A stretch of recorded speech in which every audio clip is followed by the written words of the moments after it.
Fala, seres humanos, tudo bem com vocês? Espero que sim, espero que estejam todos muito bem e dentro de casa, para aqueles que podem, claro, né? Espero que estejam todos em casa sem furar a quarentena e estudando bastante nesse momento atípico. Sei que é difícil acompanhar essas aulas extremamente grandes, mas espero que estejam estudando bastante, já que a gente tem um objetivo aí que é entrar na faculdade ano que vem. Antes de começar a nossa aula propriamente dita, eu queria me apresentar, já que esse é o nosso primeiro encontro. O meu nome é José Bento, mas vocês também podem me chamar pelo meu apelido. Não sei se vocês sabem, mas lá na UFTM a gente geralmente ganha apelido. E todo mundo lá me conhece por Gauss, que nem o carinha lá da física e da matemática que vocês já devem conhecer. Então vocês podem me chamar, obviamente, pelo meu nome, José Bento, mas vocês também podem me chamar pelo meu apelido, Gauss, certo? E eu estou no curso de medicina, no terceiro período, tenho 22 anos e vou completar a equipe de química. Na verdade, eu vou encerrar, eu vou fechar ela, já que eu sou o último professor que está dando aula para vocês, o último professor de química. E a nossa aula hoje vai ser dividida em três assuntos. Primeiro a gente vai falar sobre geometria molecular, depois a gente vai falar sobre polaridade e por último, porém não menos importante, a gente vai falar sobre forças intermoleculares. E essas três matérias estão extremamente relacionadas. Para você entender polaridade, você precisa entender um pouco de geometria. Para poder falar sobre as forças intermoleculares, você precisa de polaridade e por aí vai, certo? E como ela está dividida em três, eu acho que seria um momento ideal aí para vocês descansarem, para vocês darem aquela relaxada na muscula e descansar um pouco o cérebro de vocês. Eu sei que é cansativo ficar sentado na frente do computador assistindo essas aulas. Eu sei que também vocês podem parar quando vocês quiserem, certo? Mas eu acho que seria um momento ideal assistir uma aula completa de cada um desses tópicos, né? Vocês assistem o tópico completo e aí relaxam, descansem um pouco, voltem, assistam o restante. Então, nosso primeiro assunto é geometria molecular. Nossa aula de geometria molecular vai ser dividida em 4 tópicos e o primeiro tópico é a definição. O que é geometria molecular? Os átomos, como vocês já viram, eles fazem ligações e esses átomos, eles ficam em um certo arranjo no espaço. Esse arranjo, esse formato nesse espaço é a geometria da molécula, é a geometria molecular. Ou seja, o formato, seja ele redondo, retangular, triangular, seja lá o que for, o formato, o arranjo dele no espaço que esses átomos ficam é a geometria. Essa geometria a gente vai definir, deixa eu colocar o meu mouse como ponteiro. Essa geometria a gente vai conseguir definir qual é a geometria de uma molécula a partir da teoria de repulsão dos pares eletrônicos. A partir dessa teoria, a gente vai conseguir definir se uma molécula ela é linear, se ela é trigonal plana, piramidal e por aí vai. E a gente vai aprender sobre cada uma dessas geometrias também. A gente vai aprender a classificar, por que e como classificar e depois o que significa cada uma dessas classificações. Sendo assim, a gente parte para a segunda parte dessa aula de geometria, que é falar sobre a teoria de repulsão dos pares eletrônicos e como definir qual é a geometria de cada molécula. A teoria dos pares eletrônicos descreve que a conformação da molécula é dada a partir da repulsão existente entre os pares de elétrons que ficam na camada de valência do átomo central. O que isso quer dizer? É o seguinte, para poder definir qual a geometria, a gente vai usar essa teoria, e essa teoria tem 3 passos. Só que esses 3 passos foram definidos a partir da repulsão dos elétrons na camada de valência dos átomos. O que isso quer dizer? Repulsão, vocês já sabem que é repelir, afastar, né? É isso, sair de perto. E aí, os átomos possuem elétrons e os elétrons possuem carga negativa. Vocês sabem que os opostos se atraem e os iguais se afastam, se repelem. Sendo assim, os elétrons, vocês sabem, têm carga negativa eles se afastam. E os átomos, não diferentemente, acabam se afastando, mesmo que façam ligações, mesmo que estejam ligados a um mesmo átomo, a camada de valência, esses elétrons negativos, acaba repelindo um átomos, né? Acabam repelindo, e assim mantém uma geometria. E a geometria vai ser feita a partir dessa repulsão. Aí a gente vai seguir 3 passos, e é por isso que eu coloquei essas pegadas aqui, tá? Não são pegadas, são passos. Eu não tinha imagem para colocar, e aí eu coloquei essa imagem aqui para poder dar um padrão para os nossos slides. Mas é porque são passos, a gente vai seguir 3 passos para definir a geometria. Essa teoria, portanto, tem o primeiro passo, que é: escreva a fórmula eletrônica da substância e conte quantos pares de elétrons existem ao redor do átomo central. Nessa teoria, então, a gente tem o primeiro passo. O primeiro passo é escrever a fórmula de Lewis. Se vocês já sabem, vocês já aprenderam em aulas passadas. Não vou mostrar aqui para vocês. E aí a gente vai achar o átomo central da molécula. Como que eu acho o átomo central? O átomo central é aquele que está em menor quantidade e que faz mais ligações. Existem moléculas com mais de um átomo central? Existem. Existem moléculas que têm vários átomos centrais. Contudo, de primeira mão, a gente vai trabalhar só com moléculas que têm um átomo central. A gente vai trabalhar com moléculas que têm um átomo central por enquanto, e depois, lá mais para frente, a gente trabalha com moléculas que possuem mais de um átomo central. E esse átomo central é definido pelo átomo que está em menor quantidade e que faz mais ligações. A gente vai definir aqui o átomo central dessas 3 moléculas. Aqui eu tenho CO2, né? E eu tenho 2 oxigênios e 1 carbono. O carbono é o átomo que está em menor quantidade. E ele também é o átomo que faz mais ligações. O oxigênio está na família 6A e o carbono está na família 4A.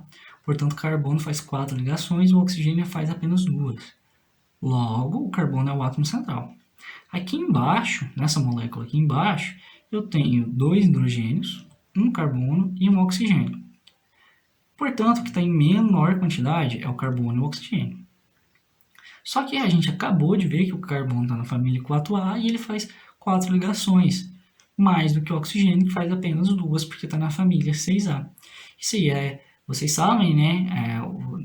Vocês acabaram de aprender isso sobre a família e a quantidade de ligações, a regra do octeto.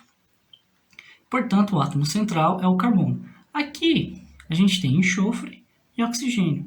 O enxofre e o oxigênio está na família 6A. Seguindo lá a regra do octeto, eles fazem apenas 2 ligações. Tanto o oxigênio quanto o enxofre fazem 2 ligações.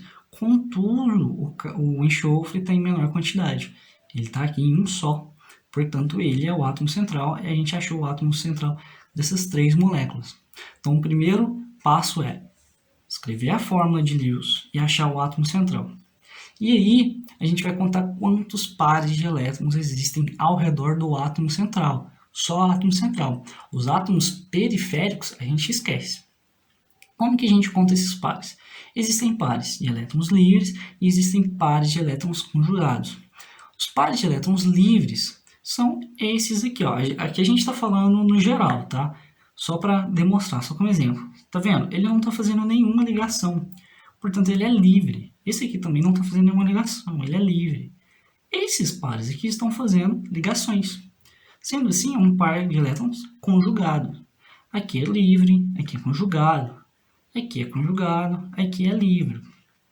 Certo? Então, os pares conjugados é uma ligação simples, uma ligação dupla ou uma ligação tripla. Uma ligação simples, uma ligação dupla ou uma ligação tripla. Isso é um par de elétrons conjugados. Então, a gente vai contar no átomo central quantos pares de elétrons conjugados existem. Além disso, a gente vai contar os livres também. Então, vamos contar nesses exemplos aqui, ó. Aqui a gente tem uma ligação dupla. Aqui. Então, portanto, a gente tem um par de elétrons. Aqui a gente também tem outra ligação. Então, a gente conta 2 pares de elétrons. É só do átomo central. Esses aqui a gente esquece. Sendo assim, a gente tem 2 pares de elétrons. Aqui embaixo, a gente vai contar também só do átomo central. Ele faz uma ligação com hidrogênio, uma ligação com hidrogênio, já são 2 pares. E faz uma ligação dupla com oxigênio. A dupla também conta um par só, então a gente tem 3 pares. Aqui a gente também tem 3 pares, porque olha, a gente tem um átomo central que está fazendo uma ligação com oxigênio e uma outra ligação com oxigênio. Seriam 2 pares.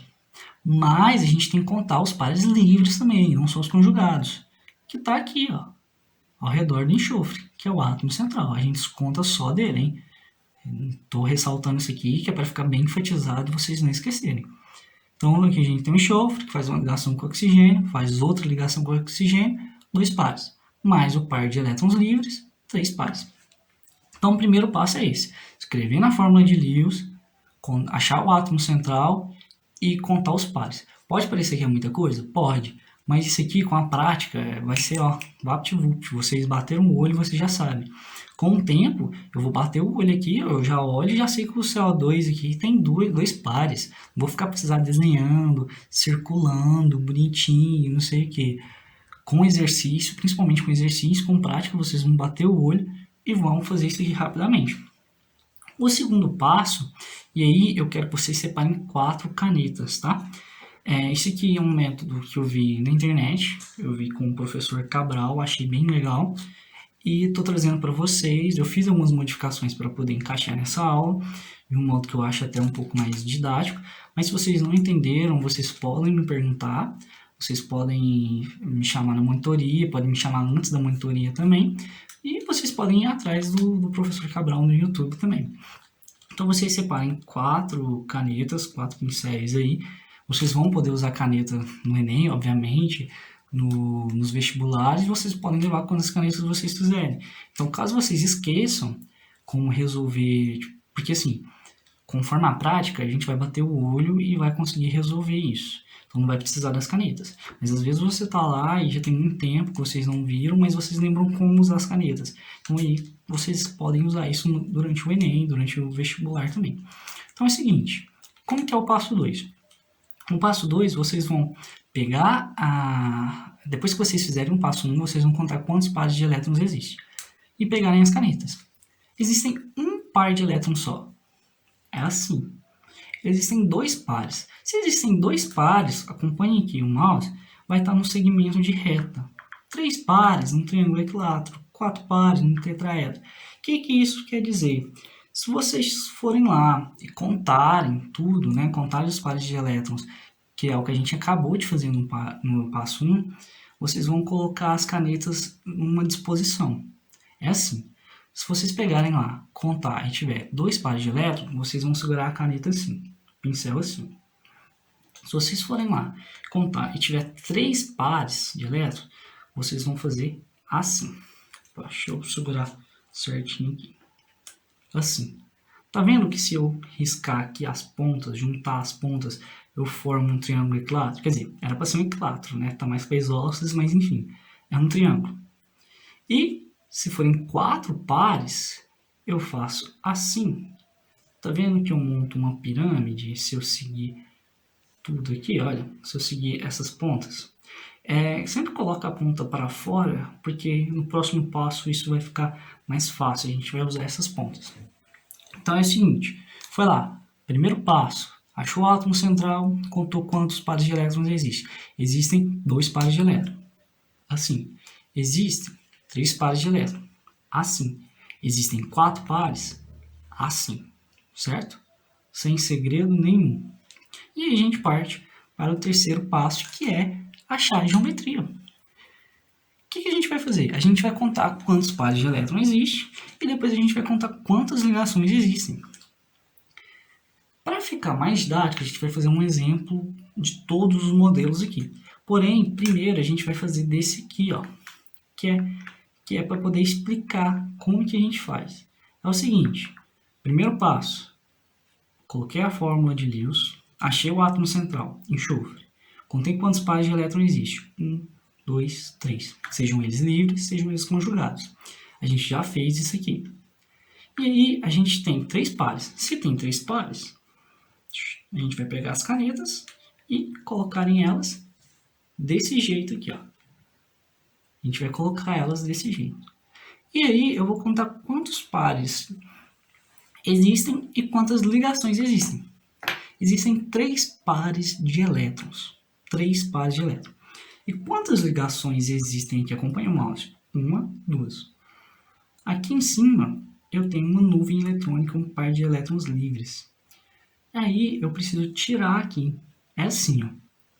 A minha mão representa o enxofre. A minha mão representa o átomo de enxofre. Aqui embaixo, nessa ponta aqui, por isso que eu pedi para colocar a ponta para fora, as pontas vão representar os outros átomos. Nessa ponta eu tenho um átomo, sim, tem um átomo de oxigênio. Então aqui eu tenho uma ligação. Aqui eu tenho uma ligação porque eu também tenho um átomo de oxigênio aqui embaixo. Só que aqui em cima eu tenho só par de elétrons livres. Se eu tenho um par de elétrons livres e não tenho um átomo aqui, eu retiro. Portanto, a geometria vai ser assim. A geometria da molécula vai ser assim, que é uma geometria angular. Pode ter ficado um pouco abstrato, mas a gente vai resolver vários exemplos. E a partir dos exemplos vocês vão entender o que eu estou querendo falar. Olha, nesse primeiro exemplo aqui, a gente tem uma molécula biatômica. Moléculas biatômicas quer dizer que existem apenas 2 átomos. Se existem 2 átomos, certo? Eu tenho aqui a caneta. Eu tenho 2 átomos. As pontas representam sempre os átomos, tá?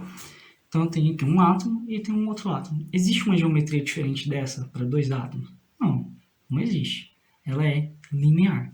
Isso aqui a gente chama de geometria linear, certo? Eu não consigo fazer uma ligação em formato de L, de X, sei lá o que.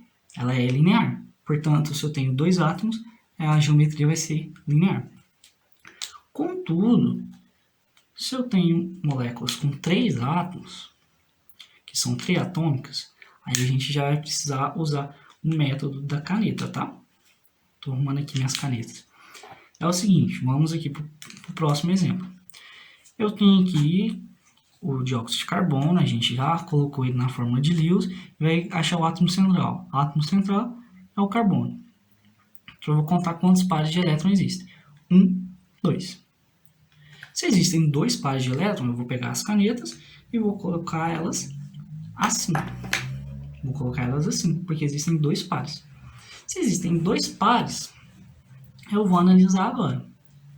Esse lado aqui, tem algum átomo? Tem. Lembrando que minha mão é o átomo central, portanto aqui é o carbono. Existe algum átomo aqui? Existe. Que é o oxigênio. Aqui existe também? É outro oxigênio. Portanto, a gente não vai mexer. Eu tenho 2 ligações e tenho 2 pares de elétrons. Se eu tenho 2 ligações e 2 pares de elétrons, essa vai ser a geometria. Eu não vou mexer. Se essa é a geometria, ela é linear, porque isso aqui é um segmento de reta. Portanto, a geometria aqui vai ser linear. E agora a gente parte para os próximos exemplos. Eu vou fazer de novo, a gente acabou de fazer aqui, né, nos slides anteriores. Eu tenho essa molécula, vou achar o átomo central, que é um enxofre, vou contar quantos pares de elétrons existem, sejam eles livres, sejam eles conjugados. Então eu tenho uma ligação, eu tenho 2 ligações, portanto eu tenho 2 pares. E tenho mais um par de elétrons livres, portanto eu tenho 3 pares de elétrons. Se eu tenho 3 pares de elétrons, eu vou colocar a molécula assim, né? Vou colocar as canetas assim. E aí eu vou contar quantas ligações eu tenho e quantos pares de elétrons eu tenho. Eu tenho 3 pares e tenho 2 ligações. Se eu tenho 2 ligações, eu tiro de cima. Portanto, a geometria é angular. Isso aqui é um ângulo. Vamos lá, vamos fazer de novo. Eu tenho um oxigênio aqui, tenho um oxigênio aqui, então eu tenho uma ligação. E minha mão é um enxofre. Aqui em cima eu tenho só um par de elétrons livres. Se eu tenho um par de elétrons livres, eu não tenho ligação. Então eu retiro essa caneta. Portanto, a geometria vai ser angular. Caso eu tivesse algum átomo aqui em cima, ela manteria assim, que é o exemplo de baixo. Vamos acompanhar aqui, ó. Eu tenho a molécula, coloquei ela na fórmula de Lewis, achei o átomo central, que é o carbono. Então eu vou contar quantas ligações existem e quantos pares de elétrons livres existem. Eu vou contar tudo, ao redor do átomo central, sempre ao redor do átomo central.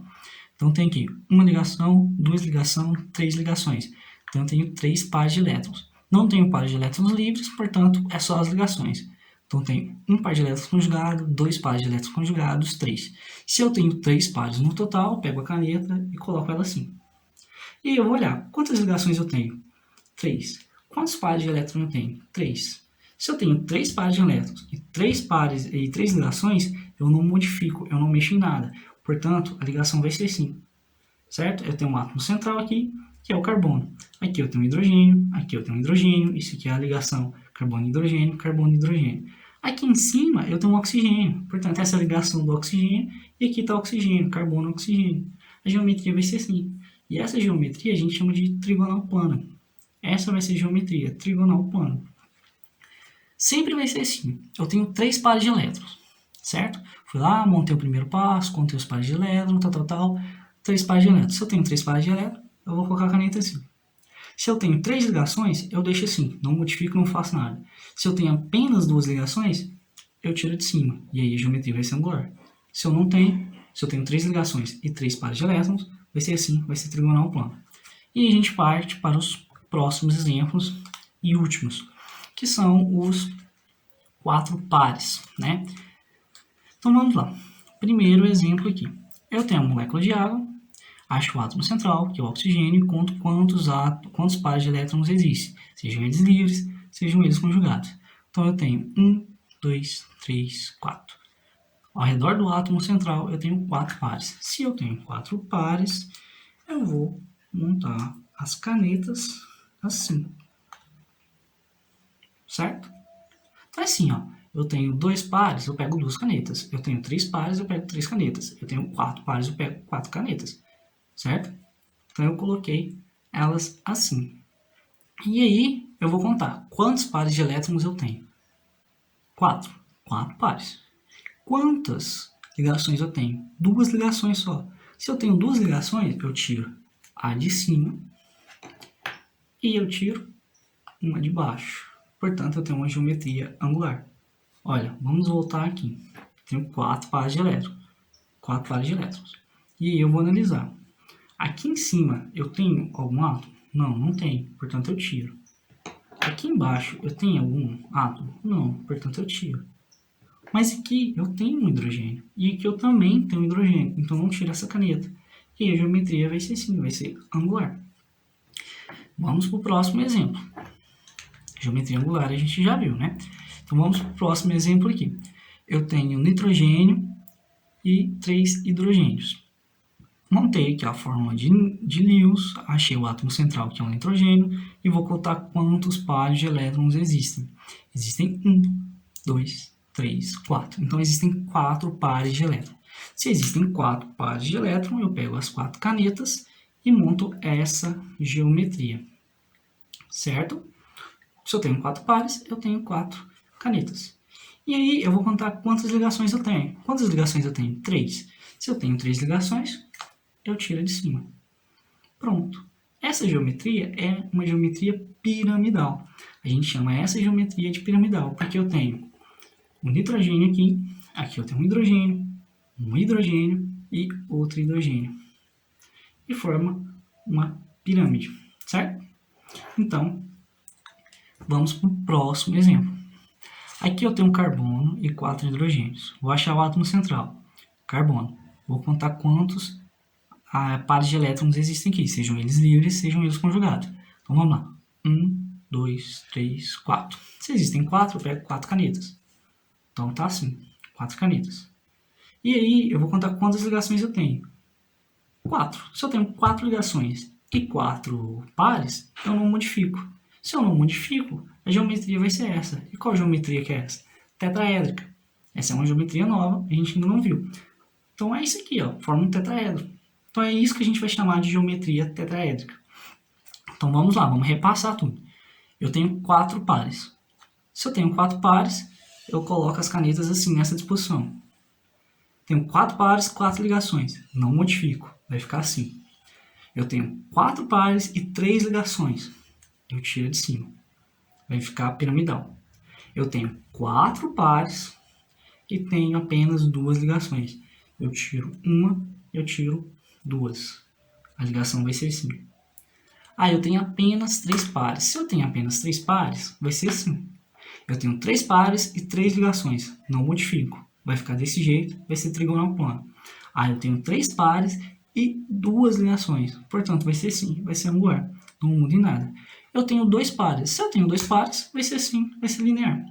Eu tenho uma molécula biatômica, também vai ser assim, vai ser linear. Simples, tranquilão.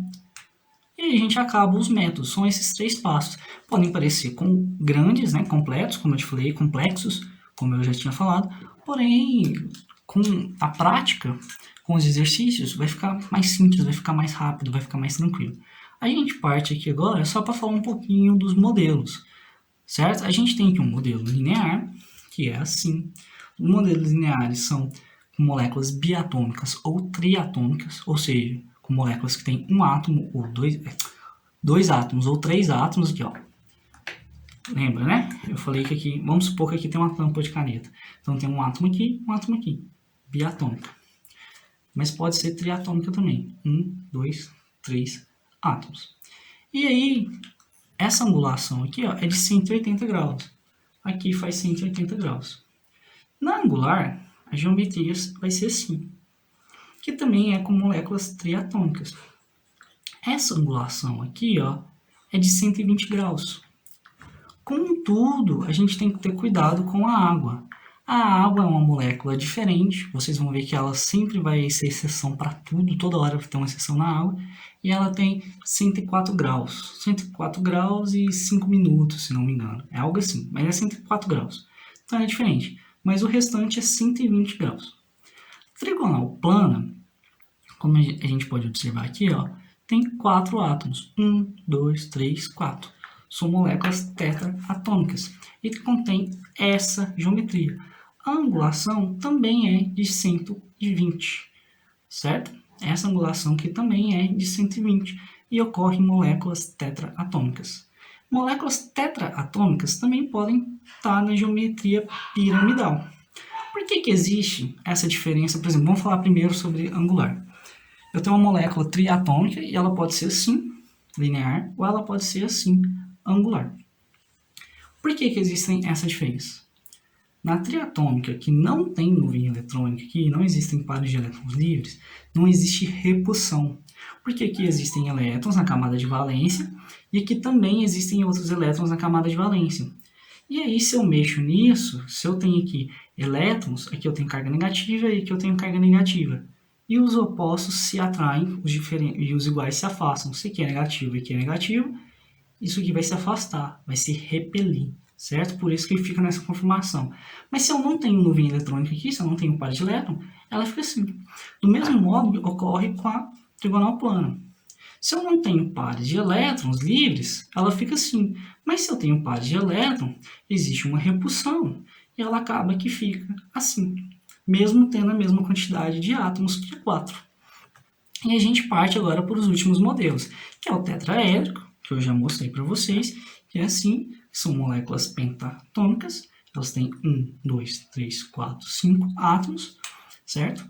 E aí tem uma variação entre ângulos, mas geralmente é 109 graus. A tetraédrica, temos aqui alguns exemplos, NH4, CH4 e por aí vai. E a gente já viu como formar essas moléculas. E aí a gente tem mais 2 exemplos aqui, nem tenho caneta para mostrar para vocês aqui agora, não separei, mas a gente tem o modelo piramidal, bipiramidal, e o modelo octaédrico. Bipiramidal são moléculas que têm 1, 2, 3, 4, 5, 6 átomos, portanto, ela é hexaatômica. Moléculas que têm 6 átomos e um átomo central é bipiramidal. Pronto, por isso que eu nem mostrei como é que a gente acha ela.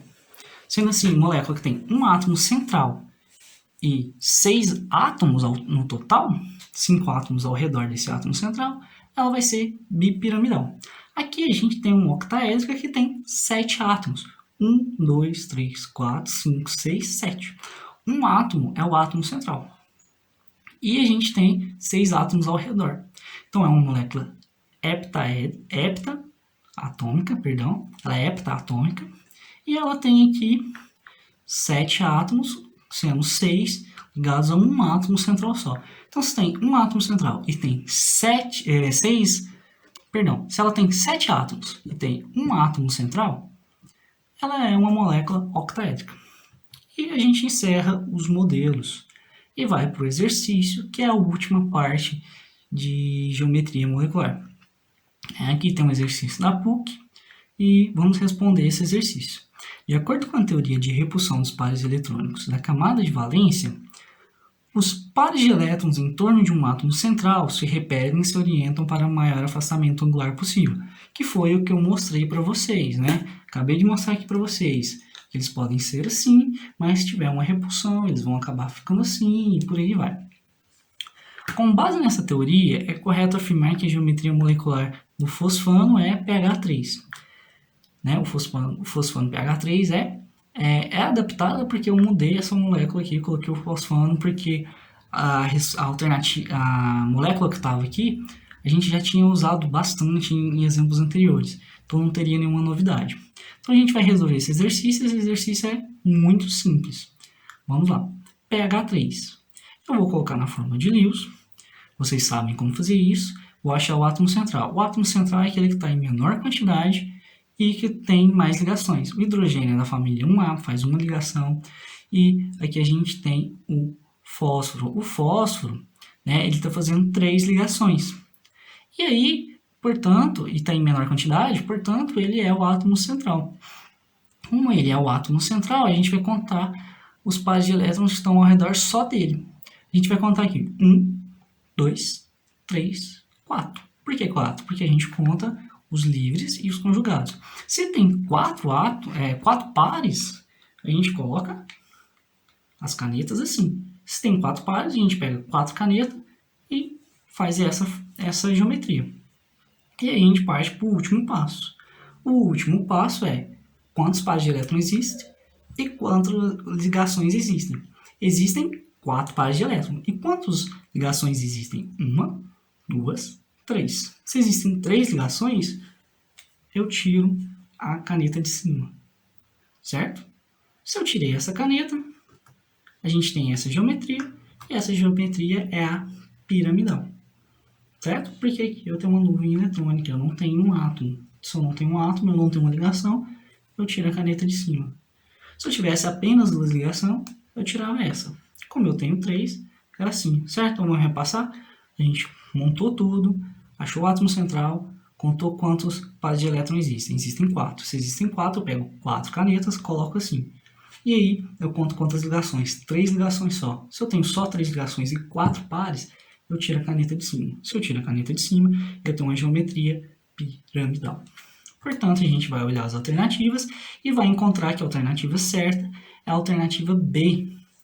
Portanto, a resposta é bipiramidal. A gente resolveu o exercício e terminamos a aula de geometria molecular e partimos para a próxima. Então, aqui agora a gente vai falar sobre polaridade, que é o segundo tópico da nossa aula. A nossa aula de polaridade também vai ser dividida em 4, sendo uma parte um exercício.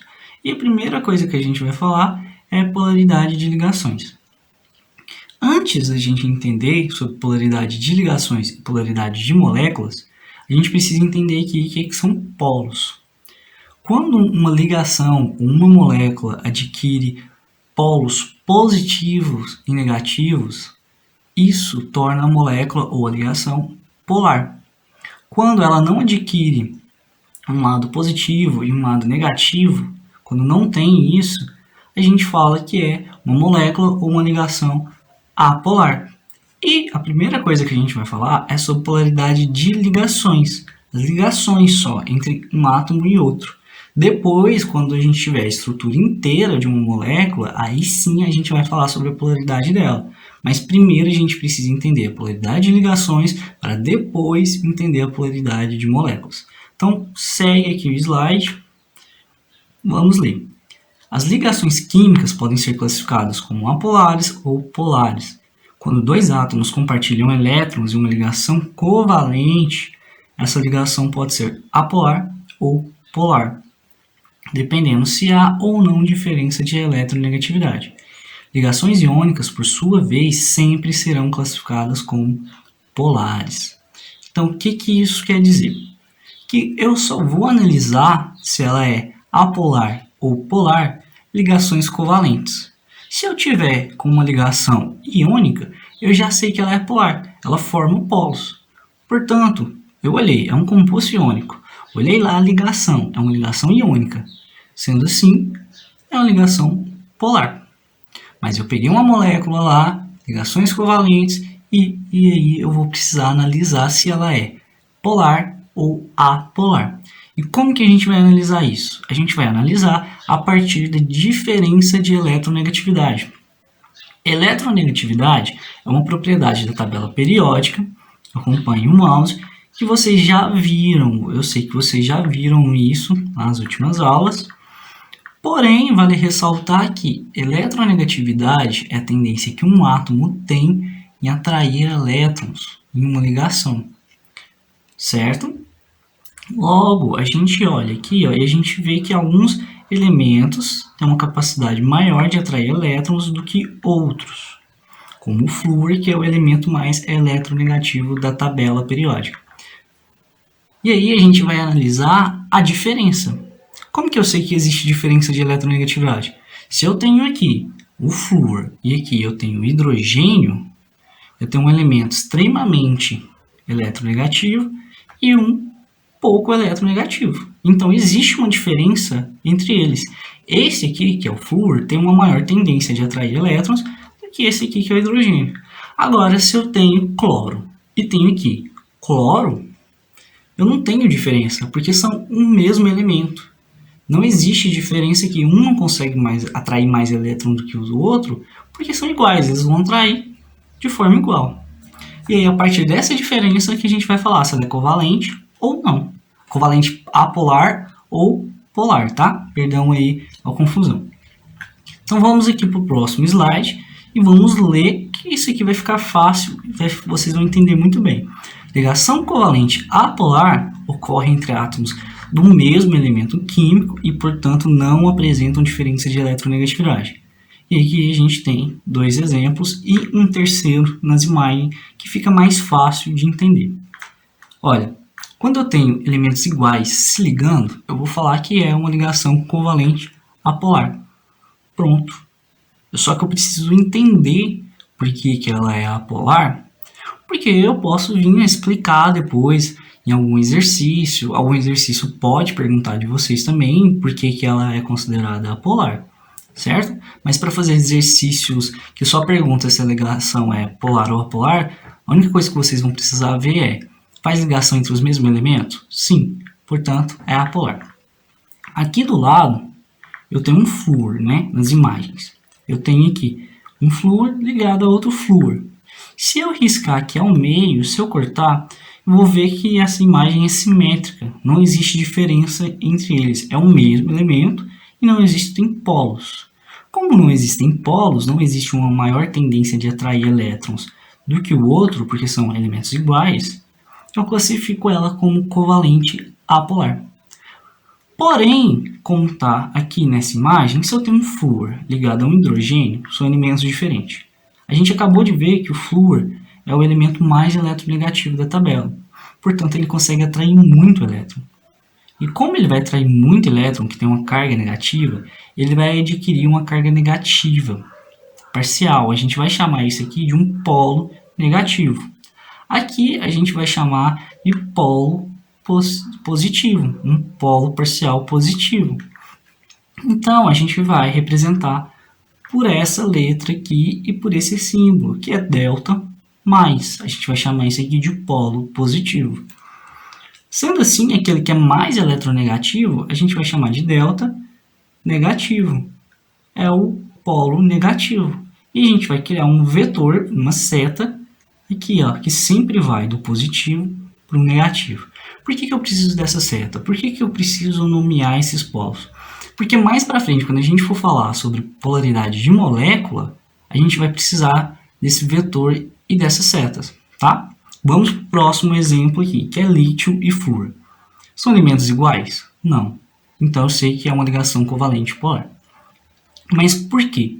Porque o flúor é o elemento mais eletronegativo, porém ele vai adquirir uma carga negativa.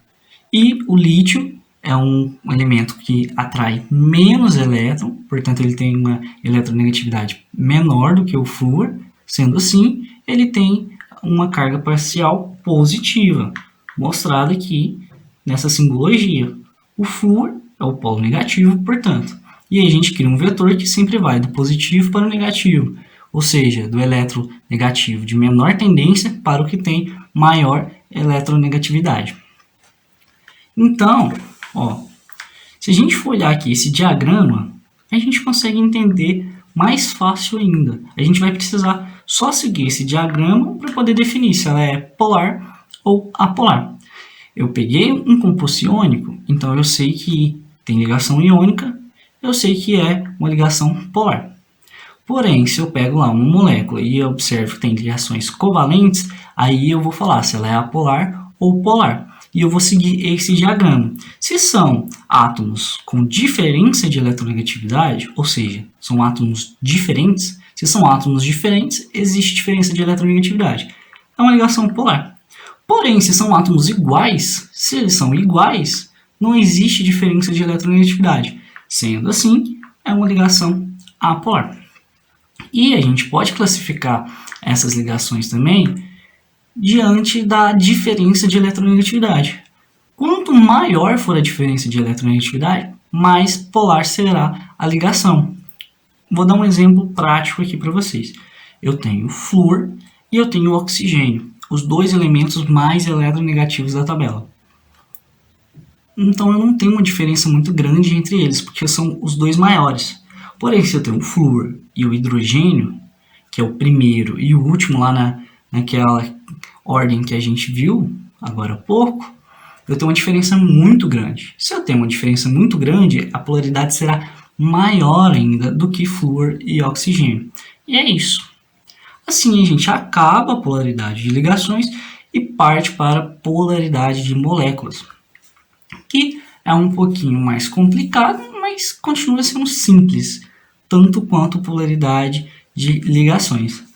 As moléculas a gente também vai poder chamar de polar e de apolar, dependendo das características que ela apresentar.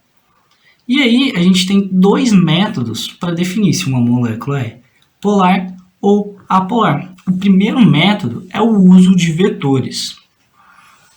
A gente acabou de aprender que a gente cria um vetor, a gente cria uma seta que vai do polo positivo para o polo negativo. A gente vai usar aqueles vetores que a gente acabou de aprender nas ligações para definir se uma molécula é polar ou apolar. E eu vou chamar a soma disso de momento de polo. Vocês já viram da física, eu acredito que vocês já tenham visto, porque isso é uma das primeiras matérias, soma de vetores. E aí, se eu somar os vetores que a gente vai fazer aqui nas ligações e der diferente de zero, a gente sabe que então que a molécula será polar. Porém, se ela for igual a zero, a gente vai chamar de uma molécula apolar. Isso pode ficar um pouco abstrato para vocês. Sendo assim, a gente vai fazer um exemplo aqui do lado para poder ficar mais claro. Quando vocês fizerem esse exemplo, vocês vão ver que não é nada complicado, não é um bicho de 7 cabeças. Eu tenho aqui o oxigênio e hidrogênio.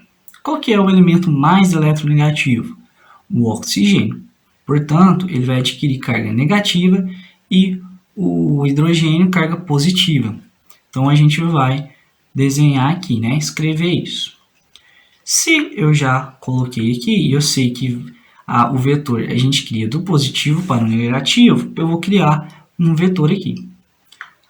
Do lado, acontece a mesma coisa. O oxigênio é o elemento mais eletronegativo e o hidrogênio menos. Então, eu crio um vetor a partir do positivo para o negativo.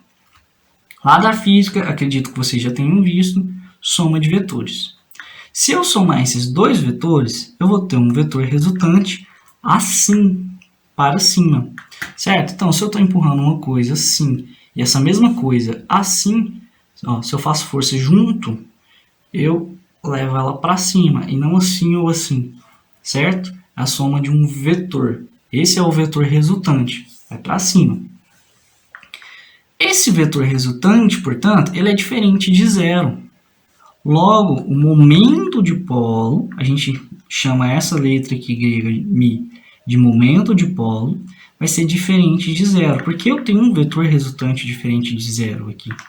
Logo, essa molécula é uma molécula polar. Aqui, a gente vai para o próximo exemplo, que vai deixar mais claro ainda o que eu estou querendo dizer. Qual que é o elemento mais eletronegativo? O oxigênio, em relação ao carbono, perdão. Portanto, qual que vai ter carga negativa e qual que vai ter positiva? O negativo vai ser o oxigênio, porque ele é o que tem mais tendência de atrair elétrons. E o positivo será o carbono. Eu crio um vetor que vai do positivo para o negativo. Aqui do lado é a mesma coisa, é igualzinho. Então eu vou criar aqui outro vetor. Se eu puxo para cá uma coisa e continuo puxando essa coisa para o outro lado, eu não consigo mexer ela. Eu posso cortar esses vetores. Logo, não vai ter um vetor resultante diferente de zero. Vai ter um vetor resultante igual a zero. Sendo assim, o momento dipolo é igual a zero. Logo, eu posso falar que essa molécula é apolar. E aí, do mesmo jeito que a gente falou sobre polaridade de ligações, a gente pode seguir um diagrama. Eu vou olhar uma molécula, vou pegar essa molécula, vou analisar todas as ligações, criar os vetores e somar esses vetores. Somei os vetores. O momento dipolo, o vetor resultante, é igual a zero? Se for igual a zero, é uma molécula apolar. Se for diferente de zero, é uma molécula polar. E a gente pode usar, além desse método, o método da simetria. A gente pode usar a simetria.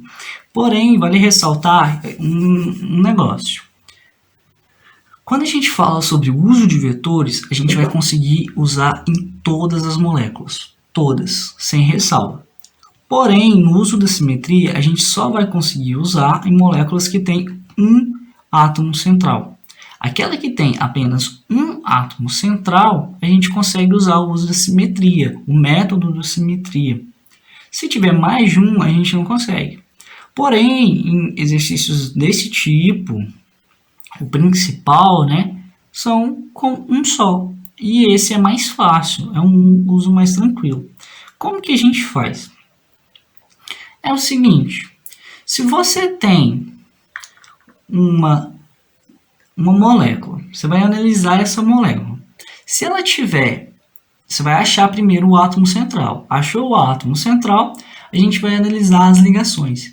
Se todas as ligações forem iguais, a gente vai para um segundo passo de análise. Porém, se tiver uma ligação diferente, a gente já vai classificar ela como polar. Olha aqui, ó. A gente tem o dióxido de carbono.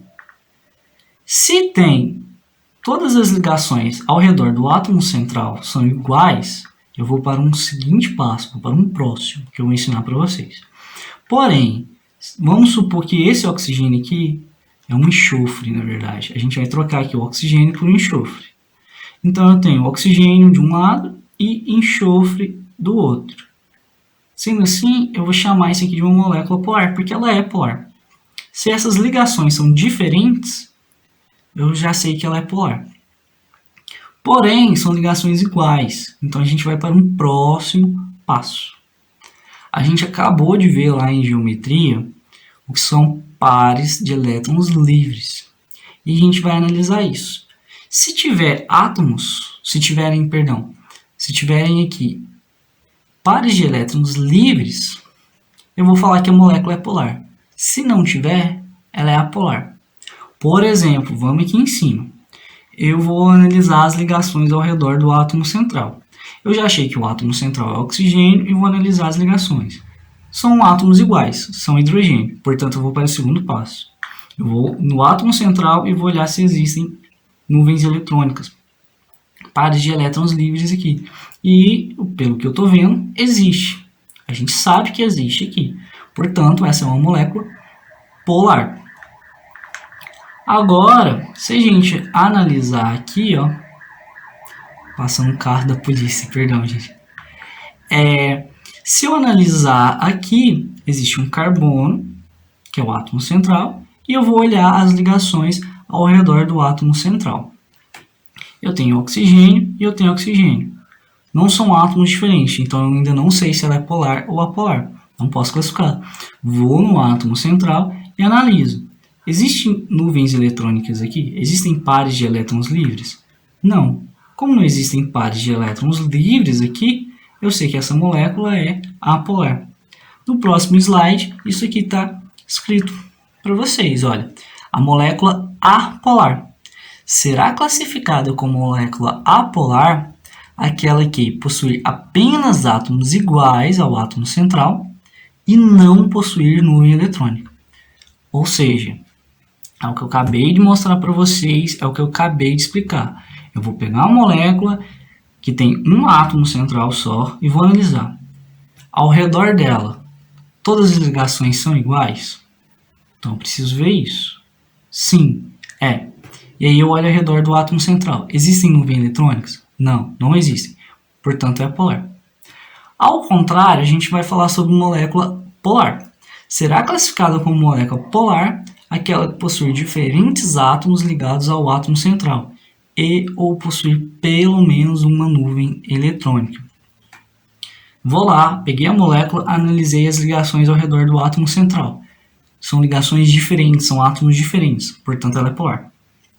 E aí eu vou olhar também se existem nuvens eletrônicas. Se existem nuvens eletrônicas ao redor do átomo central, se existem pares eletrônicos livres ali, eu sei que ela é polar também, mesmo que os átomos sejam iguais.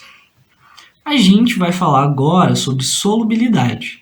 Caso tenha ficado alguma confusão, alguma dúvida para vocês aí em relação à polaridade, a gente vai ver isso no próximo exercício, que eu acredito que fica mais fácil ainda. Quanto mais exercício vocês resolverem, mais fácil de vocês visualizarem as coisas, fica mais tranquilo de vocês entenderem. O que a gente vai falar sobre solubilidade?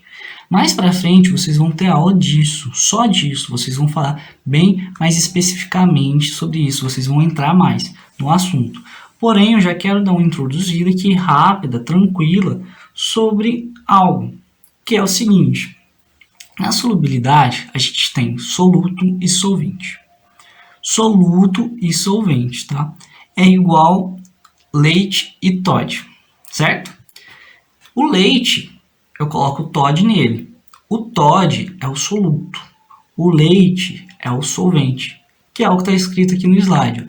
Soluto, composto químico que se dissolve em outra substância, que é o Toddy. Eu pego o Toddy, coloco em outra substância, que é o leite, e dissolvo ela. O leite é o solvente, substância na qual o soluto será dissolvido para a formação de um novo produto. Entendeu? O leite é onde eu dissolvo outras coisas. Por que eu preciso saber disso? Porque vocês têm que entender que polar se dissolve em polar. Apolar se dissolve em apolar. Polar não se dissolve em apolar. Vou dar um exemplo prático para vocês. Eu tenho sal de cozinha, que é o NaCl, ele é polar. E eu tenho água. Água também é polar. Se eu pego o sal de cozinha, coloco na água e mexo, eu consigo dissolver aquilo. Porém, se eu tenho óleo e água, coloco o óleo e misturo, eu não vou conseguir fazer uma mistura, na verdade. Eu não vou conseguir fazer algo único. Portanto, o óleo é apolar. Eu não consigo dissolver apolar em polar. Eu teria que pegar o óleo e dissolver em outra substância apolar. E a gente pode entender isso, resumir isso em semelhante dissolve semelhante. Simples assim. Polar vai dissolver em outras substâncias polares. Apolar vai se dissolver em outras substâncias apolares. E é isso. Polar não se dissolve em apolar. Semelhante dissolve semelhante. Então é isso. Eu só queria dar uma introduçãozinha, porque mais para frente isso fica mais tranquilo. E a gente vai fazer um exercício agora para encerrar a parte de polaridade, para ver se fica mais tranquilo de vocês entenderem isso aí, não ter nenhuma dúvida. A gente vai fazer um exercício da PUC. Vamos lá. Observe as moléculas a seguir. NH3, CHCl3, SO3. Suas geometrias moleculares e polaridades são respectivamente, então a gente vai falar sobre também geometria, já que a gente acabou de aprender. NH3, a gente vai lá, segue todos os passos, né? E a gente sabe que a geometria é assim. A gente faz a fórmula de Lewis, acha primeiro o átomo central, conta os pares eletrônicos e faz aqui, ó. Eu sei que existem 4 pares eletrônicos no NH3. Existem 4 pares eletrônicos. Se existem 4, eu vou pegar as canetas e vou colocar assim, certo? Vou colocar ela assim. Só que existem apenas 3 ligações. Não existem 4 pares eletrônicos. Se existem 3 ligações e não 4, conforme os pares eletrônicos, é assim que é a geometria. Se a geometria é assim, ela é piramidal. E aí a gente vai analisar agora se ela é polar ou apolar. Vou colocar o meu mouse aqui como caneta, que é para poder ficar mais fácil de vocês verem. Olha, vamos usar aqui o método dos vetores primeiro para analisar se ela é polar ou apolar. E aí depois a gente faz pelo uso da simetria, certo? Qual que é o elemento mais eletronegativo? O hidrogênio ou o nitrogênio? Nitrogênio. Ele é o mais eletronegativo. Portanto, eu vou criar um vetor, uma seta, que vai do menos eletronegativo para o mais. Aqui vai ser a mesma coisa, já que são os mesmos elementos. Vou criar 3 vetores. Se eu somar esses 3 vetores, se eu somar todos eles, eu vou ter um vetor resultante assim. Se eu tenho esse vetor resultante aqui, que é diferente de zero, tá vendo que ele é diferente de zero? Portanto, eu tenho uma molécula polar, porque o momento de polo, o vetor resultante, é diferente de zero. Na próxima molécula, a gente sabe que ela faz 4 ligações, ela tem 4 pares de elétrons de novo. Ela tem 4 pares de elétrons, então ela é assim. E aí eu vou analisar, tem 4 ligações. Se ela tem 4 ligações e tem 4 pares de elétron, essa é a geometria dessa molécula. Portanto, ela é uma molécula tetraédrica. E aí agora a gente vai analisar, pelo uso da simetria, a polaridade dessas ligações e da molécula, tá? Olha, qual que é o átomo central? É o carbono. O carbono é o átomo central. Então, vou analisar todas as ligações ao redor. É com o mesmo átomo? Não, eu tenho cloro, cloro, cloro e um hidrogênio aqui. É diferente. Portanto, eu tenho aqui que essa molécula é polar. Simples. Porque um dos átomos ligados está diferente. É um átomo diferente, é um hidrogênio. Portanto, ela é uma molécula polar. Se a gente for usar os vetores aqui, ó, a gente sabe que o cloro é o mais eletronegativo do que o carbono. Portanto, a gente faz assim, ó.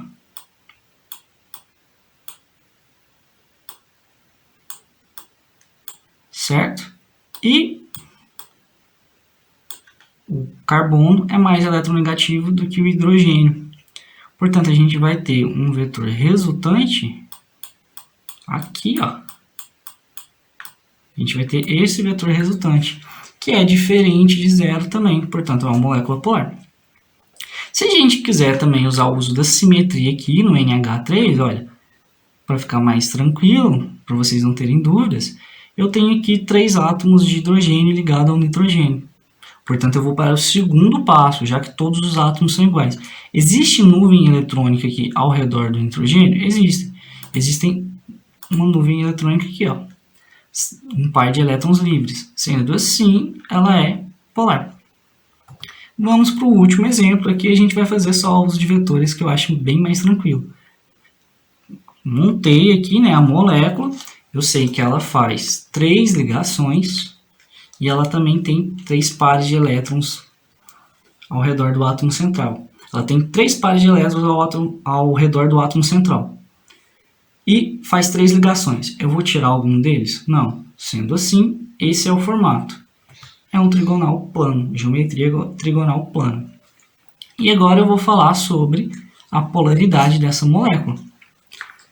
Como que a gente vai fazer? É o seguinte, átomo central. Qual que é o elemento mais eletronegativo? O oxigênio. Então a gente vai criar um vetor que vai do menos eletronegativo para o mais.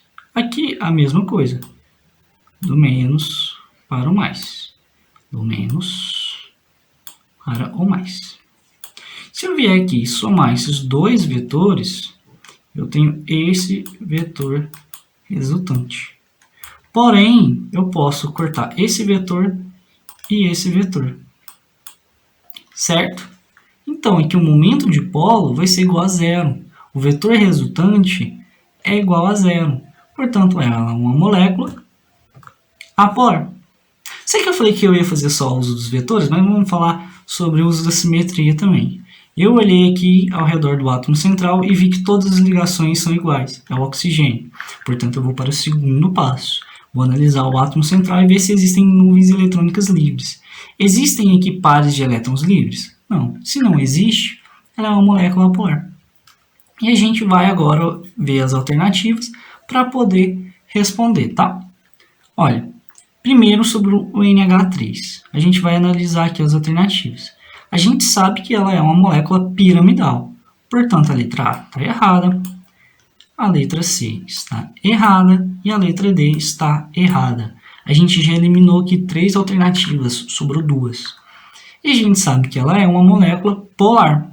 Portanto, a letra C está errada e a letra E também está errada. A gente eliminou 4 alternativas de 5. Portanto, a resposta certa é a B. Tá vendo que a gente nem precisava ter resolvido todas as alternativas aqui, todas as moléculas, para poder resolver a questão? Eu fiz isso porque a gente precisa treinar. Vocês precisam treinar, definir se uma molécula é polar ou não, a geometria dela, tudo isso vocês precisam treinar. Então, quando vocês estiverem em casa resolvendo esses exercícios, façam de todas as moléculas, façam tudo que a questão pedir. Porém, quando vocês estiverem lá no Enem, no vestibular que vocês quiserem fazer, vocês têm que ter um pouco dessa malícia, certo? Porque a gente precisa resolver o mais rápido possível, porém, tem que resolver bem feito, a gente não pode errar. E essa é uma questão relativamente fácil, a gente não pode errar ela. Se a gente tivesse resolvido aqui só o NH3, a gente já conseguiria responder tudo. Mas é importante treinar, portanto, a gente resolveu todas as alternativas, todas as moléculas. E a gente sabe, então, que a resposta é a letra B. Sendo assim, a gente acaba a polaridade e parte para forças intermoleculares. A aula de forças intermoleculares também vai ser dividida em 4, assim como foi o restante. E a primeira coisa que a gente vai falar é a definição de forças intermoleculares. Vocês viram que um átomo interage com outro átomo por meio de ligações. E aí a gente forma moléculas. Essas moléculas também interagem entre si. Elas não ficam isoladas. Quando você pega a água, por exemplo, você não pega uma molécula isolada. Você pega um conjunto e essas moléculas interagem entre si. Essa interação é chamada de força intermolecular. Aqui a gente sabe que as forças intermoleculares foram descritas por esse carinha aqui, ó, que é o Van der Waals. Em sua homenagem, as forças intermoleculares receberam o nome dele. Porém, vocês vão ter que ter um cuidado. Como a gente vai ver para frente, existem 3 tipos de forças intermoleculares. O conjunto dessas forças intermoleculares, essas 3, pode ser chamada pelo nome dele. Contudo, uma dessas forças moleculares também pode ser chamada pelo nome dele, dependendo aí do livro que vocês forem ler, dependendo do exercício que vocês forem fazer. Então, pode gerar uma confusão. Sendo assim, a gente vai chamar o conjunto, as 3 forças intermoleculares que existem, de forças intermoleculares. A gente não vai dar outro nome, é forças intermoleculares. Por quê? Para não ter problema depois quando a gente for falar especificamente de cada uma, já que as nomenclaturas podem variar aí de material para material, certo? A gente vai falar agora sobre as três. Existem três tipos de forças intermoleculares, que é o dipolo induzido, dipolo permanente e ligações de hidrogênio. A gente vai falar sobre a primeira, que é dipolo induzido. Forças de dipolo induzido são forças de intensidade fraca e ocorrem entre moléculas apolares ou átomos de gás nobre. O que isso quer dizer? Por que chama dipolo induzido? Primeiro, vocês precisam saber simplesmente que se eu tenho moléculas apolares, a interação entre elas é do tipo dipolo induzido. Então, se eu fui lá, analisei e vi que tem moléculas apolares, eu já sei que é dipolo induzido. Simples assim. Só que eu preciso entender que é essa interação. Eu preciso entender por que chama de dipolo induzido, porque eu posso vir a responder isso mais para frente em algum exercício. E olha, se a gente analisar aqui, a gente tem duas moléculas apolares. Não existem polos nelas, tá vendo? Contudo, devido à interação existente entre uma e outra, ela acaba induzindo polos. Ela acaba gerando, certo? Porque ela está agindo aqui, ela está interagindo com outras moléculas, e essas moléculas causam ali certa repulsão e acaba gerando polos. Sendo assim, a gente tem duas moléculas que têm polos induzidos, criam polos induzidos e não permanentes, são polos que acabaram de acontecer e que vão ser momentâneos, certo? Por isso que a gente chama ela de dipolo induzido. Vocês podem olhar aí também em outros livros, em outros materiais, vocês vão encontrar o nome de forças de London, dipolo induzido, dipolo momentâneo, ou então até força de Van der Waals, certo? Vocês têm esses nomes aí. Tem várias nomenclaturas para dipolo induzido. Mas se vocês gravarem que chama dipolo induzido e força de Van der Waals, é simples, certo? Vocês vão guardar isso como esses dois e os outros nomes são derivados de dipolo induzido. Dipolo induzido é a redução dos outros nomes, tá? E aqui a gente tem um exemplo. A gente tem uma molécula de O2, a gente sabe que ela é apolar, porque está fazendo ligação entre átomos iguais, e se a gente fizer aqui os vetores, a gente também sabe que o vetor, no momento de polo, é igual a zero, portanto, é uma molécula apolar. Contudo, quando uma molécula de O2 interage com outras, acaba gerando polos momentâneos. Olha, um polo negativo, um polo positivo. Polo negativo, polo positivo. Esses polos são induzidos. Portanto, essa força intermolecular aqui, ó, essa interação entre elas é do tipo dipolo induzido. Agora a gente vai para a próxima, que é o dipolo permanente. Ao contrário do dipolo induzido, que ocorre em moléculas apolares, dipolo permanente ocorre em moléculas polares. Tranquilo. Então, olha, as forças de interação de polo permanente são forças de média intensidade e ocorrem entre moléculas polares. Eu tenho aqui um HCl, olha, existem polos, é uma molécula polar. A gente sabe, se a gente fizer aqui vetor resultante, a gente sabe que é um momento de polo diferente de zero, portanto é uma molécula polar. E essa força de interação aqui entre uma molécula de HCl e uma outra molécula de HCl é uma do tipo de polo permanente, porque ela é polar. Só que aí a gente tem que ter uma ressalva por causa das ligações de hidrogênio que a gente vai ver um pouco mais para frente. Rapidinho a gente vai ver. Eu só queria reiterar que são forças de intensidade média. O que isso quer dizer? Eu tenho três forças de interação, certo?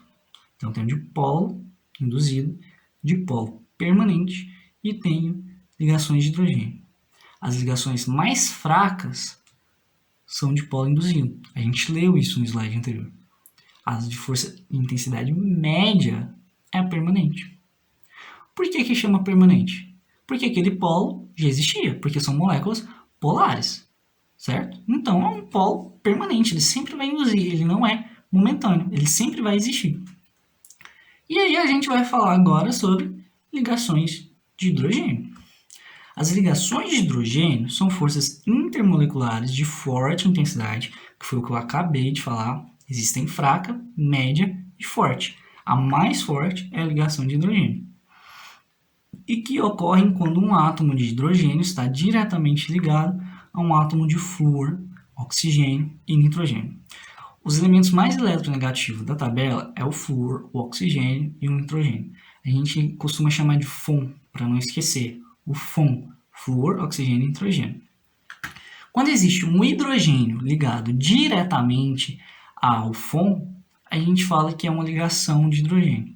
Assim como também nas outras forças de interações, a gente tem umas nomenclaturas diferentes. Ligações de hidrogênio era comum ser chamada de pontes de hidrogênio. Hoje em dia já não se chama mais, fala apenas ligações de hidrogênio. Mas dependendo aí do exercício, de onde vocês forem estudar além dessas aulas, vocês vão ver como pontes de hidrogênio. Mas se vocês forem resolver exercícios, hoje em dia, e forem fazer vestibulares que tem questões abertas, vocês sempre colocam ligações de hidrogênio, tá? E vamos olhar aqui os exemplos para ver o que isso quer dizer. Eu tenho aqui uma molécula de água e uma molécula de amônio. Aqui também eu tenho uma molécula de água e eu também tenho uma molécula de amônio. E se eu for ver a força de interação entre essas duas moléculas, é uma ligação de hidrogênio. Por quê? Porque eu tenho um hidrogênio ligado ao FON. No caso aqui, o nitrogênio. Aqui, a mesma coisa. Eu tenho um hidrogênio ligado a um dos átomos do FON, que é o oxigênio. Aqui eu tenho duas moléculas de água e eu tenho aqui um hidrogênio se interagindo com um oxigênio. Aqui eu tenho um flúor com um hidrogênio. Aqui eu tenho um nitrogênio com um hidrogênio, certo? Ou seja, nada mais do que isso. São moléculas polares também, assim como lá no dipolo permanente. Contudo, eu tenho um hidrogênio ligado ao FON. Eu tenho que ter essa ressalva, eu tenho que ter essa observação quando eu for classificar a força de interação. A gente pode fazer isso a partir desse diagrama aqui também, esse esquema. Como vocês podem ver, eu sempre estou colocando um diagrama que é para vocês seguirem um caminho de resolução. Eu tenho uma molécula e aí eu vou analisar ela. Ela é apolar ou ela é polar? E como que eu vou analisar isso? Ou pelo uso da simetria ou pelo uso de vetores. A gente acabou de aprender. E aí eu descobri, eu analisei e percebi que ela é apolar. Se ela é apolar, eu tenho um dipolo instantâneo e um dipolo induzido. Dipolo instantâneo e dipolo induzido. Esse é um nome, outro derivado de dipolo induzido. Mas como eu disse, dipolo induzido é um nome reduzido, portanto vocês não vão ter dificuldade de entender. Aqui poderia ser forças de Van der Waals ou forças de London. Seriam sinônimos aqui também, ou simplesmente dipolo induzido, tá? Eu tenho uma molécula, fui lá, analisei de novo pelo uso dos vetores ou pelo uso da simetria e acabei descobrindo que a molécula ela é polar. Se ela é polar, eu vou para um segundo passo de análise novamente. Qual que é esse segundo passo? Eu vou observar, existe hidrogênio ligado ao FON? Se não existe hidrogênio ligado diretamente ao FON, como é esse caso aqui, ela é um dipolo permanente. Dipolo permanente. É um nome derivado de dipolo permanente, simplesmente. Dipolo permanente, dipolo permanente. Ou então só dipolo permanente uma vez. Se eu fui lá, olhei, ela é polar, analisei de novo e vi que tem hidrogênio diretamente ligado ao FON, ou seja, ao flúor, o oxigênio ou o nitrogênio, ela é caracterizada como uma ligação de hidrogênio. Ou, mais antigamente, como falava, ponte de hidrogênio. É outra nomenclatura, outro sinônimo. Tranquilo, né? E, para ressaltar aqui, a gente não pode esquecer da força, que é o dipolo instantâneo, é a mais fraca de todas. O dipolo permanente, lembrando que a gente pode chamar dipolo instantâneo de dipolo induzido também, tá? Então, o dipolo instantâneo é mais fraco. O dipolo permanente é a de interação média, uma força média. E a ligação de hidrogênio é muito forte. E a gente vai usar isso bastante, tá? E é o que a gente vai falar agora.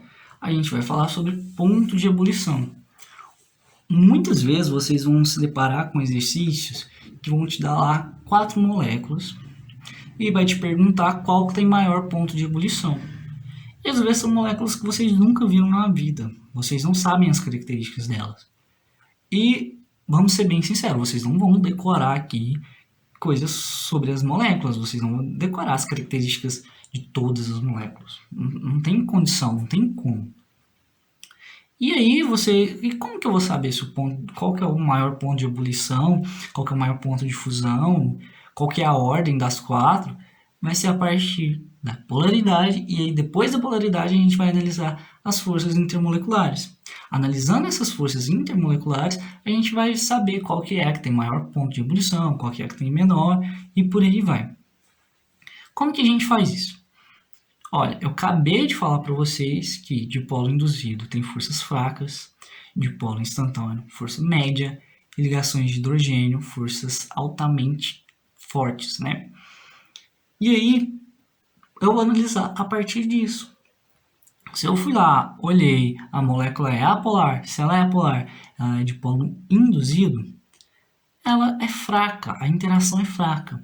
Então eu tenho aqui 2 moléculas apolares, elas estão na interação do dipolo induzido. Eu aqueci, elas vão ter agitação. E aí, para essa força intermolecular se romper, se afastar, é assim, né? Eu tenho aqui um líquido. E aí eu vou fazer esse líquido ficar em estado de vapor, eu vou aumentar essa temperatura, vai ter uma agitação, essas forças vão se romper, vão se afastarem, essas moléculas vão se afastarem, né? E como que eu consigo afastar? A partir dessa força, qual que é forte, qual que é a intensidade média e qual que é a fraca. Se são fracas, se são 2 moléculas apolares fracas, eu não preciso aquecer muito para elas se agitarem e romper. Se são forças de intensidade média, eu preciso aquecer um pouquinho mais, para elas se agitarem um pouco mais e se afastarem ou se romperem. Se são ligações de hidrogênio, que são ligações muito fortes, eu tenho que aquecer elas muito, elas vão se agitar muito e aí elas vão se afastarem. É tranquilo, entendeu? Então, como que eu sei qual que é o maior ponto de ebulição? Da ligação de hidrogênio. O ponto médio é as forças intermoleculares do tipo dipolo permanente.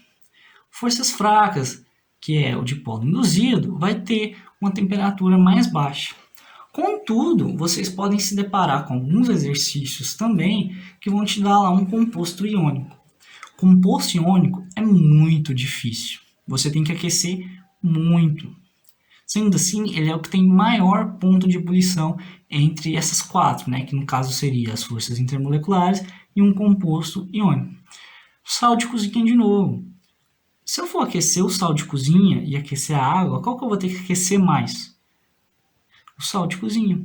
Se eu aquecer muito o sal de cozinha, aí eu consigo fazer ele entrar em estado líquido, né? No caso, é o ponto de fusão que a gente está falando. Lembrando que todas essas características valem tanto para o ponto de ebulição quanto para o ponto de fusão. Então, se eu aqueço, eu preciso aquecer muito o sal para ele sair do estado sólido para o estado líquido. Quando eu tenho ali gelo, água em estado sólido, eu não preciso aquecer tanto quanto um composto iônico, menos ainda. Se eu tiver ali alguma molécula polar em estado sólido e ela não faz ligações de hidrogênio, então ela é do tipo dipolo permanente, eu preciso aquecer um pouco menos do que a ligação de hidrogênio. Se forem apolares, faz força intermolecular do tipo dipolo induzido. Portanto, ela é mais fraca ainda, preciso aquecer menos. Então, só para relembrar, na ordem que dá, em ordem crescente, dipolo induzido é o menor ponto de ebulição e de fusão. Depois dele, dipolo permanente, ligações de hidrogênio e compostos iônicos, tá? E a gente vai falar agora sobre tensão superficial. Tensão superficial é uma característica aqui do líquido e principalmente da água. A água é a que tem maior tensão, maior força de tensão, que é a tensão superficial. A gente vai usar isso muito em biologia, na saúde a gente usa muito para falar sobre fisiologia de algumas células. A gente usa muito também em engenharia, dependendo do que for fazer, tem que saber um pouco, tem que calcular. E olha, vamos ler aqui que vai ficar mais fácil do que eu me enrolando aqui. Ó. Uma propriedade da água que atua em benefício da vida é a tensão superficial. As moléculas de água fazem ligações de hidrogênio entre si, por isso são fortemente atraídas umas pelas outras. Essa tensão da água é mais alta do que todos os líquidos. É uma propriedade importante na fisiologia das células e é responsável por controlar certos fenômenos da superfície. Tá, mas eu não entendi o que é tensão superficial, não entendi o que é isso. Olha, é o seguinte, vamos supor que aqui eu tenho uma gota de água. E aí eu tenho várias moléculas de água aqui e a gente tem duas destacadas. Se a gente for olhar as forças de interação, a gente vê que essa molécula de água ela interage com todas as moléculas ao seu redor, seja para cima, para baixo, para o lado, na diagonal, seja como for. E aqui também. Só que aquelas que estão na superfície, aquelas que estão em cima, não existe molécula em cima, certo? Existe só aqui na lateral e embaixo. E essas ligações, como a gente viu, as ligações de hidrogênio, essa força intermolecular, é extremamente forte. A gente acabou de ver que a água faz ligação de hidrogênio. Ela tem um hidrogênio ligado diretamente a um dos elementos do FON, que é o oxigênio. Portanto, a gente sabe aqui que tem ligações de hidrogênio e essa ligação é extremamente forte. Assim, a gente pode falar que existe tipo uma película em volta da água, entre parênteses, tá? Entre aspas, tá? Entre aspas. Porque aquela força, aquelas moléculas que estão em cima da água, elas fazem uma interação super forte e consegue dificultar ali o rompimento, o afastamento das outras moléculas. Isso é mais visível na prática. Se vocês pegarem um copo e encherem até a borda, vocês vão ver que a água está um pouquinho assim para cima da borda e não extravasa. Por causa dessa tensão. A tensão ali está segurando e está evitando que o líquido se extravase do copo. Do mesmo jeito, a gente consegue ver insetos que sentam pousam, né? Eles pousam numa gota d'água, uma poça, seja lá, vocês já viram insetos que pousam na água e não afundam. Eles não são ali como o Naruto, por exemplo, ou qualquer outra coisa para ficar ali em cima da água. É por causa justamente dessa tensão superficial. A tensão é tão alta que o inseto consegue pousar e ainda assim o líquido não se extravasa, o líquido não se afasta, de modo que ele se afogue. Como ao contrário da gente, como a gente é muito grande, a força que a gente faz, a pressão que a gente faz em cima da água é tão grande que essa tensão acaba se rompendo, as moléculas acabam também se afastando, por isso que a gente afunda. Ao contrário ali do inseto, que é extremamente pequeno, leve, e portanto ele não consegue romper essa tensão. Ela é super importante porque a gente vai usar na biologia, na saúde, como vocês viram aqui. A gente acaba, forças intermoleculares, é simples, tá? É só essas coisas, né? A gente não precisa falar muito. E a gente vai fazer um exercício que é para poder ficar mais visível. Eu sempre gosto de fazer exercício, queria que vocês fizessem muito, espero que vocês estejam fazendo, porque é assim que a gente decora coisas, é assim que a gente aprende também, certo? Pelo menos para mim foi fundamental. Eu sei que cada um tem um jeito de estudar, mas eu acredito no potencial dos exercícios. Então vamos lá, PUC de novo. Eu sei que o nosso foco é Enem, mas eu acho válido fazer exercício de todos os lugares. PUC. O dióxido de carbono, CO2, a gente já viu, a gente usou muito essa molécula hoje, presente na atmosfera e nos extintores de incêndio, apresenta ligações entre os seus átomos do tipo e suas moléculas estão unidas por. Então, primeiro a gente vai ver as ligações, a polaridade de ligação, que a gente acabou de aprender na aula anterior. E depois a gente vai falar sobre forças. Então a gente tem aqui o dióxido de carbono, que é o CO2. E aí eu preciso analisar aqui a polaridade da ligação. Lá está perguntando da ligação, e não da molécula. Está perguntando da ligação. Então, eu tenho um carbono ligado a um oxigênio. Existe diferença de eletronegatividade, portanto, ela é ligação polar. Certo? Por quê? Porque são átomos diferentes. Simples assim. E como são átomos diferentes, existe diferença de eletronegatividade. Como existe diferença de eletronegatividade, agora a gente vai analisar a molécula inteira para ver se ela é polar ou apolar, a partir dessa diferença também e do uso dos vetores, para definir qual força, a força intermolecular, ela se encaixa, ela realiza. Qual que é o elemento mais eletronegativo? O oxigênio. E o menos, o carbono. Sendo assim, polo negativo, polo positivo. Cria um vetor, do positivo para o negativo. Aqui a mesma coisa, do positivo para o negativo, cria um vetor. E aí eu vou somar esses vetores. Somando esses vetores, eu posso riscar aqui, cortar aqui. Portanto, o momento de polo é igual a zero. Se o momento de polo é igual a zero, o vetor resultante disso aqui é igual a zero, é uma molécula polar. E se é uma molécula apolar, que tipo de força de interação ocorre entre essas moléculas? De polo induzido. Simples, tranquilão. Então vamos aqui resolver, deixa eu colocar o meu slide, meu mouse em caneta, para a gente riscar aqui. Olha, opa, que dificuldade. Eu quero mudar a cor. Amarelo. Beleza. O dióxido de carbono presente na atmosfera e nos extintores de incêndio apresenta ligações entre seus átomos do tipo, a gente acabou de ver que as ligações são polares. Se são polares, a gente risca a alternativa A e a alternativa B. Opa, risquei muito, hein? Perdão minha falta de habilidade com o mouse. E aí, falta agora a segunda parte. Sobrou 3 alternativas, que é a C, a D e a E, e eles querem saber que tipo de força intermolecular existe. A gente sabe que não é ligação de hidrogênio, nem hidrogênio tem.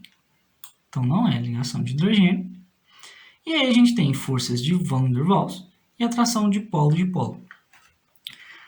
A atração de polo aqui, nesse caso, a gente está falando sobre atração de polo permanente. Não é atração do tipo de polo permanente, porque é uma molécula apolar. Como é uma molécula apolar, a gente risca essa atração.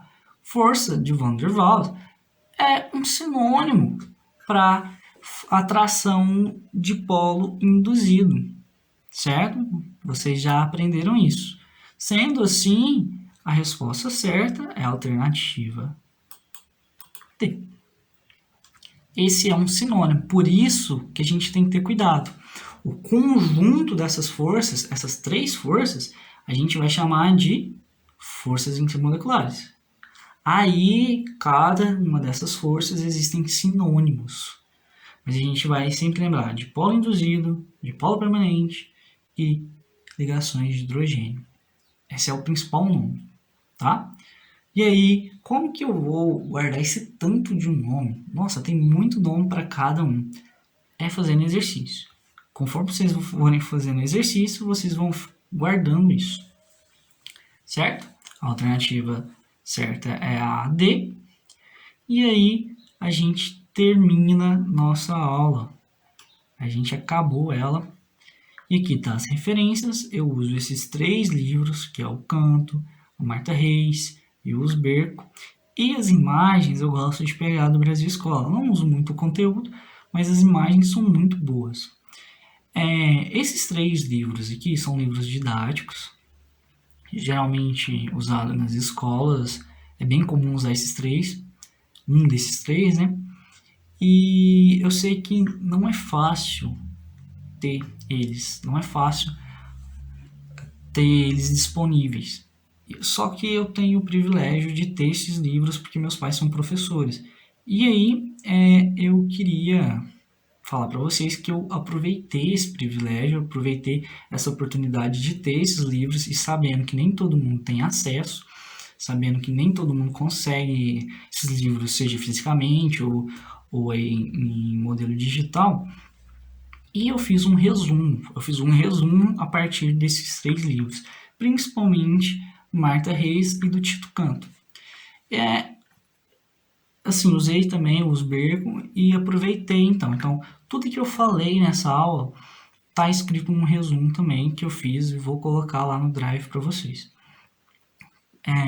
Eu acho que essas matérias são matérias muito importantes, são matérias simples, mas importantes. Não só dessa aula, as outras 3 aulas que vocês tiveram com os outros professores também são. Essas 4 primeiras aulas são muito importantes, porque mais para frente, quando a gente vai falando de assuntos mais complexos, assuntos mais difíceis, a gente vai precisar dessas matérias. Vai ficar mais fácil entender esses assuntos complexos se vocês entenderem essas questões fáceis, esses assuntos fáceis. E como são assuntos fáceis também, vocês não podem errar de jeito nenhum questões do tipo desse tipo no Enem, certo? Então, não se acanhem de fazer perguntas para a gente, não sejam tímidos, pode mandar mensagem lá para a gente, pode fazer pergunta na monitoria, a monitoria está aí para isso. Se vocês não quiserem esperar até a próxima semana, podem mandar mensagem no meu individual ou então no grupo que a gente fez da Química. E eu tenho certeza que não só eu, como os professores de Química, assim como professores de outras matérias e as suas outras matérias aí, estão extremamente disponíveis para responder qualquer dúvida que vocês tenham, já que o nosso objetivo é o mesmo, certo?